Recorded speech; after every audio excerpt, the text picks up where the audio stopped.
अस्सलामुअलैकुम class, this is me Ghulam Nabi, your biology teacher.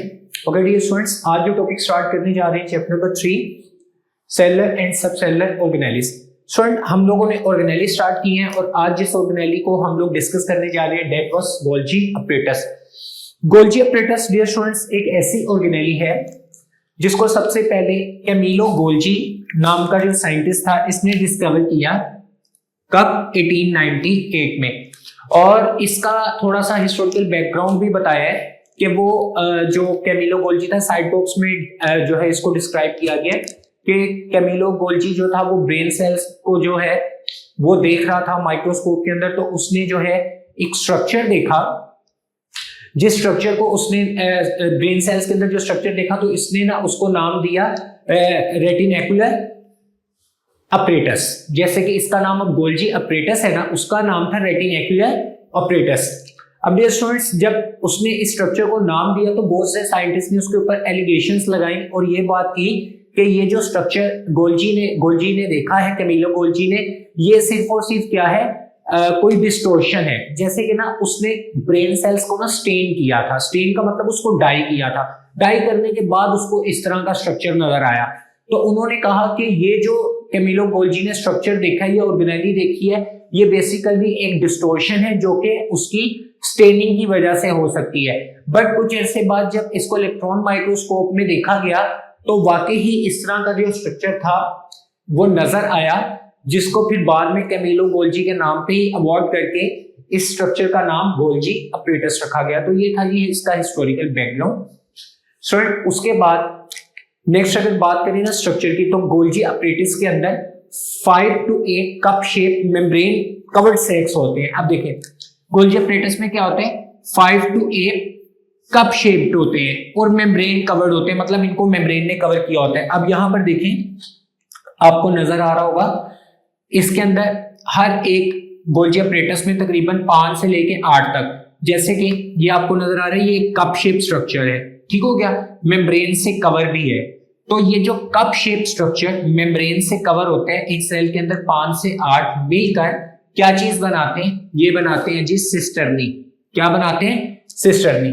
तो ये जो स्ट्रक्चर्स हैं अलग अलग से कप शेप मेम्ब्रेन बाउंडेड, ये क्या है, बेसिकली सिस्टर्नी।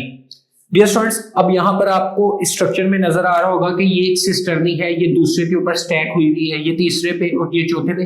तो जो वो ये बात कर रहे हैं कि जो सिस्टर्नी का स्ट्रक्चर है स्टैक ओवर ईच अदर, एक दूसरे के ऊपर स्टैक होकर पाइल्स या गट्ठे बना रहे हैं, ठीक है।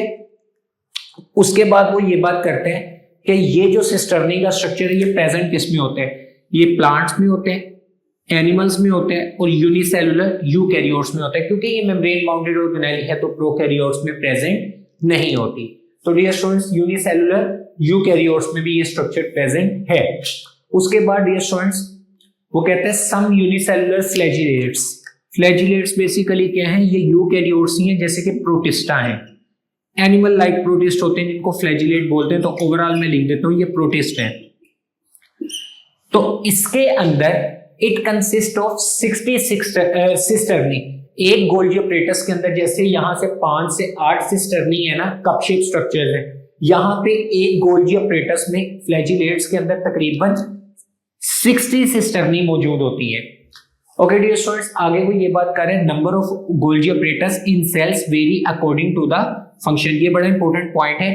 वो ये बात कर रहे हैं कि सेल के अंदर जितना भी गोल्जी अपरेटस का स्ट्रक्चर होगा, कितने गोल्जी अपरेटस मौजूद है, ये डिपेंड करता है उस सेल के अंदर गोल्जी अपरेटस का फंक्शन कितना हो रहा है। जैसे कि मसल सेल्स की बात करें, हमने पढ़ा था उसके अंदर कि मसल सेल्स में माइटोकॉन्ड्रिया की तादाद ज्यादा होती है क्योंकि मसल सेल्स को ज्यादा एनर्जी चाहिए होती है। तो इसी तरह जो भी गोल्जी अपरेटस सेल के अंदर फंक्शन कर रहे होंगे उनके फंक्शन के मुताबिक ही उनका नंबर होगा। अगर फंक्शन ज्यादा कर रहे हैं तो ऑब्वियस बात है गोल्जी अपरेटस का जो नंबर है वो ज्यादा होगा, और अगर फंक्शन कम कर रहे हैं तो उनकी तादाद भी कम होगी। डियर स्टूडेंट्स, अगर एनिमल सेल्स की बात करें तो वो ये बात करते हैं कि एनिमल सेल्स के अंदर तकरीबन जो गोल्जी स्टैक मौजूद होते हैं गोल्जी अपरेटस के अंदर, वो कितने होते हैं, 10 to 20 स्टैक्स मौजूद होते हैं किसके अंदर, गोल्जी अपरेटस के अंदर। उसके बाद वो ये बात कर रहे हैं कि ये जो सारे का सारा गोल्जी अपरेटस या गोल्जी कॉम्प्लेक्स है ना, ये किसके गिर्द होते हैं? It is closely to nucleus. Animal cells के अंदर और बाकी सेल्स में भी ये न्यूक्लियस के बहुत पास होते हैं। डियर स्टूडेंट्स, इस गोल्जी अपरेटस का जो स्ट्रक्चर है इसके दो फेसेस बनते हैं। Each Golgi stack two distinct faces. ये एक गोल्जी स्टैक है, ठीक हो गया। जो अपरेटस है ये गोल्जी स्टैक के अंदर दो तरह के फेसेस बन रहे हैं। एक फेस है सिस फेस और एक फेस है ट्रांस फेस। ये जो सिस फेज है ना, ये वाला जो फेज आपको नजर आ रहा है दिस वन, इसको बोलना है सिस फेज। ये न्यूक्लियस के पास होता है। It is closely near to endoplasmic reticulum. जो सिस फेज है वो जिस ऑर्गेनेली के करीब होता है उसको बोलते हैं एंडोप्लाज्मिक रेटिकुलम। और जो ट्रांस फेज है, नीचे वाली साइड पर आपको ट्रांस फेज नजर आ रहे हैं, ये जो ट्रांस फेज है ये क्लोज होता है किसके? प्लाज्मा मेम्ब्रेन की। तो दो तरह के फेसेस होते हैं, इसको फॉर्मिंग फेस भी बोलते हैं और इसको मैच्योरिंग फेस भी बोलते हैं। आगे चल के पढ़ते हैं किस तरह से। डियर स्टूडेंट्स, अगर हम इनके फंक्शंस की बात करें तो गोल्जी अपरेटस का काम होता है डिस्ट्रीब्यूशन एंड शिपिंग। डिस्ट्रीब्यूशन का मतलब तकसीम करना और शिपिंग का मतलब एक जगह से दूसरी जगह पहुंचाना, मतलब ट्रांसपोर्ट का काम करना। तो डिस्ट्रीब्यूशन और शिपिंग डिपार्टमेंट जो है वो सेल के केमिकल प्रोडक्ट्स का, सेल के अंदर जितनी भी केमिकल प्रोडक्ट्स बन रही है, वेदर वो प्रोटीन्स, कार्बोहाइड्रेट्स, लिपिड्स, ये सारे केमिकल प्रोडक्ट्स हैं।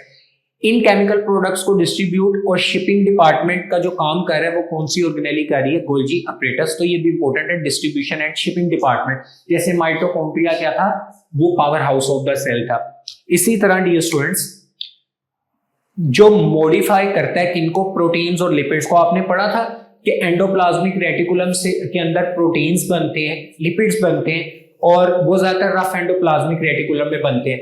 तो जो प्रोटीन्स और लिपिड्स रफ एंडोप्लाज्मिक या एंडोप्लाज्मिक रेटिकुलम से मूव होकर गोल्जी अपरेटस के पास आते हैं, गोल्जी अपरेटस इनको मॉडिफाई करता है। जैसे मैंने एग्जांपल दी थी ना कि चिप्स बनाने वाली जो फैक्ट्री है वो क्या करती है कि चिप्स तो उसने बना दी, बट मॉडिफिकेशन उसमें क्या होती है? डिफरेंट टाइप के उसके अंदर स्पाइसेस फेंकते हैं, सॉल्ट ऐड ऑन करते हैं, डिफरेंट टाइप के फ्लेवर्स ऐड करते हैं। तो वो बेसिकली वो काम एक्सपोर्ट के लिए हो रहा होता है, ठीक है, क्वालिटी को बेटर करने के लिए हो रहा होता है। तो ये क्वालिटी को बेटर करने का काम गोल्जी अपरेटस करते हैं। तो एंडोप्लाज्मिक रेटिकुलम से जो प्रोटीन्स और लिपिड्स आते हैं उनको मॉडिफाई करते हैं। फिर उसके बाद ये इन प्रोटीन्स वगैरह को या लिपिड्स को या मॉलिक्यूल्स जो मॉडिफाई हो गए, या तो इनको सेल से बाहर वाली साइड पर, लेट्स सपोज मॉडिफिकेशन में कोई मॉलिक्यूल आ गया, ये प्लाज्मा मेम्ब्रेन है, सेल से या तो इसको एक्सपोर्ट कर देगा या सेल के अंदर ही इस मॉडिफाई हुए हुए मॉलिक्यूल को सेल के अंदर ही किसी और जगह पर ट्रांसपोर्ट कर देगा फॉर वेरियस यूजेस। अब वो ये बात करते हैं, नेक्स्ट पॉइंट है small vesicles contain proteins, carbohydrate, phospholipids and other molecules but from RER। अब देखिए यहां पे ना कुछ छोटी छोटी वेसिकल्स होती हैं। वेसिकल्स का मतलब होता है थैलीनुमा स्ट्रक्चर या पाउच लाइक स्ट्रक्चर।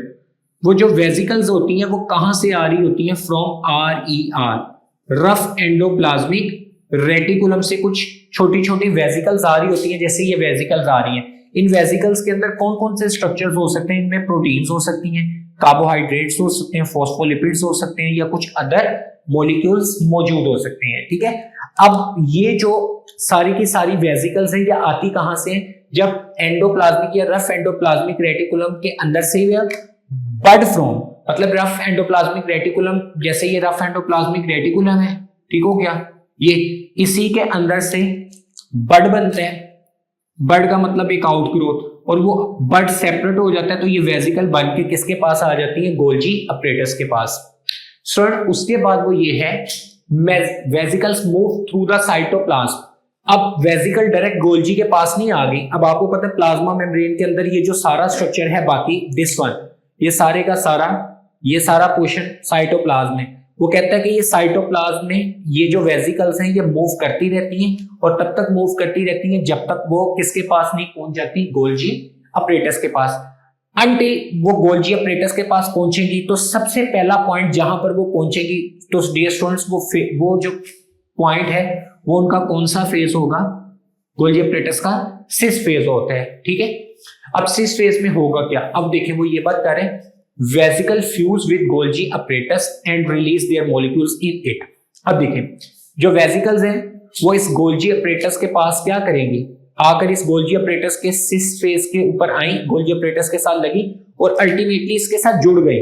और जुड़ने के बाद इन इन वेसिकल्स में जितना भी मटेरियल होता है ना डियर स्टूडेंट्स, वो इस मटेरियल को रिलीज कर देते हैं गोल्जी अपरेटस में। मतलब वो पाउच लाइक स्ट्रक्चर होता है, वो बस्ट करता है, उसका सारा मटेरियल कहां पर आ जाता है, गोल्जी अपरेटस में। उसके बाद डियर स्टूडेंट्स होता ये है कंपाउंड्स फर्दर प्रोसेस। अब वो जो मॉलिक्यूल्स या कंपाउंड गोल्जी अपरेटस में ये ब्लू कलर के नजर आ रहे हैं, रिलीज हुए, इनके ऊपर फर्दर प्रोसेसिंग होती है, इन्होंने मॉडिफिकेशन के प्रोसेस से गुजरना होता है। अब वो ये बात करते हैं कि enzymes Golgi Neumann convert into glycoproteins and glycolipids. अब देखें डियर स्टूडेंट्स, अब ये जो गोल्जी ल्यूमेन है ना, ये क्या चीज है, ये गोल्जी अपरेटस आपको नजर आ रहे हैं, तो इतना सा हिस्सा ये आपको नजर आ रहा है, ये जो खाली स्पेस होती है इसको बोलते हैं गोल्जी ल्यूमेन। इसके अंदर क्या मौजूद होते हैं, इसके अंदर मौजूद होते हैं जी एंजाइम्स।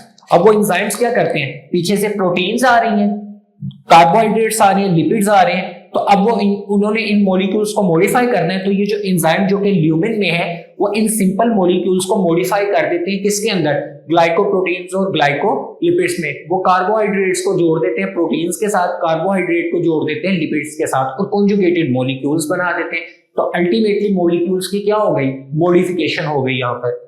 सो नेक्स्ट वो ये बात करता है अल्टीमेटली जब प्रोडक्ट्स बनेगी तो प्रोडक्ट्स एक्सट्रूड होती हैं from trans face in a vesicle.